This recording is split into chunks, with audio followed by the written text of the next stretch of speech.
daw mag-Goshen si Okata. Dito sa game, naka 23 kills si Okata. Siguro kung makakasama mo si Okata, puro panalo ang mararanasan mo. Gusto mo bang lumakas sa Goshen? Panoorin mo to. Parang may mali dito. Kumontes yung kalaban kahit wala silang taga-retry. Nakakagulat naman yung combo ni Okata kay Selena. Good news mga boys. Wala nang bug sa first kill ni Goshen. Salamat sa pag-report, Okata. Nakaka-amaze talaga magko-combo si Okata dahil sobrang bilis at biglaan. Kaya kapag kalaban ka niya, magugulat ka na lang naka-combo na tapos wala na. Patay ka na. Dito nga ay nakatakas si Selena. Nanggigil tuloy si Okata at sabi niya kay Selena, may oras ka din. Nahihirapan na mag-def dito ang kalaban. Dahil ang sakit na agad mag-Okata ni Goshen. Kahit sobrang nerf ni Goshen, nagagawa pa din ni Okata maging masakit. Dapat si Okata na yung nerf eh. Kahit siguro sila lang ni Angela laban sa 5, kaya niyang ubusin. Gusto niyo bang malaman yung item ni Okata ngayon? Yung level 4 ka pa lang, ang sakit mo na. Tapos kapag naka-level 12 ka na, saglit na lang yung cooldown ng ulti mo. Comment kayo ng build reveal kung gusto nyo. Kahit di tumama yung first niya, naisip niya pa din gamitin yung ulti para mapatay si Selena. Ang ganda ng pagkaka-advance niya sa first niya dito. Kahit walang buhay, pinasok niya pa si Kaja. Sobrang tapang. Ano kayang kinakain nito ni Okata? Ano kayang brand ng kamay nito? Sinaniban agad siya ni Angela kahit blue buff lang ang kalaban. Merong mark si Brody.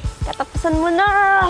Ay sayang, hindi tumama kay Lance. Naka-lord na sila dito. Tamang abang ng biktima si Okata. Mukhang papasukin sila ni Kaja. Biglang sanib. Kabado si Angela. Ayun, sakto lang pala. Mabilisang combo galing kay Okata. Biruin mo! Goshen ang gamit siya na tumatangkay. Siya pa yung bumabawas. Ano na team? Galaw-galaw! Pinasok bigla ni Okata kaso naka-flicker sabay pasok sa tore. Na-stun. Nag-flick Brody. Sabay dash out! Ulti ni Brody. Umabot. Corner na ata sila tapos low health pa siya. Si Ruby pasugod na. Nakapatay pa! Grabe naman! Brody!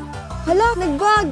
Dito nakatutok, pero sa kabila nag-cast. Ano sa tingin nyo? Bug or pindot gaming? Bataktaw ako, sabi ni Nana. Ano kayang tinutukoy niya? Alam nyo ba yon mga boy? Kung makikita nyo dito, imbis na hilahin ako ni Kaja, hinayaan pa niya akong makatakas. Kaya inasar ko siya, lapit sabay dash. Imbis na mag-lord agad, inabangan ko kung sino ang dadaan dito. Ito yung combo na kahit sino hindi makakapaniwalang mangyari. Paano ko nasabi? Dahil kung ikaw yung Selena, iisipin mong naglo-lord ako at safe ka dahil may wall sa harap mo. O siya, tama na pagpapaliwanag. Okata mode on.